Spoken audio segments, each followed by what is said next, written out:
I was involved in 1979 in a horrendous firefight with alien human type, whatever you want to call them.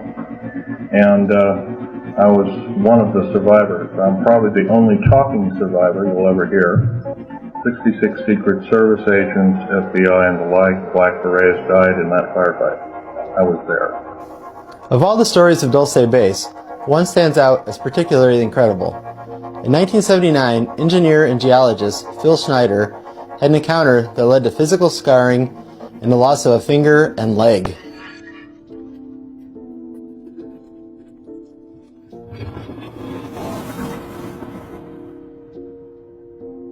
The Dulce Wars, as it became to be known, was a battle that supposedly happened between the U.S. Delta Forces and Zeta Reticulan Gray aliens at an underground base in Dulce, New Mexico, as reported by Phil Schneider. Phil Schneider was an engineer and geologist who had been contracted by the United States government to work on secret military projects and assist in the construction of underground bases for 17 years. In August of 1979, during some mining exploration, his group discovered a very old cavern system below the Archuleta Mesa in Dulce, New Mexico. It was immediately recognizable as an alien base, and the group was confronted by alien Greys.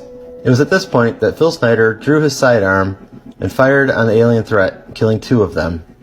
The details are light and even more bizarre at this point in the story. The aliens returned fire with a sort of plasma weapon that blew off part of Schneider's hand and leg, and left scorch marks across his chest. The U.S. Delta Forces were sent in to handle the matter, and Schneider, one of 3 survivors of the incident, reports watching the bodies of more than 60 soldiers and scientists being removed from the cavern when the battle was resolved.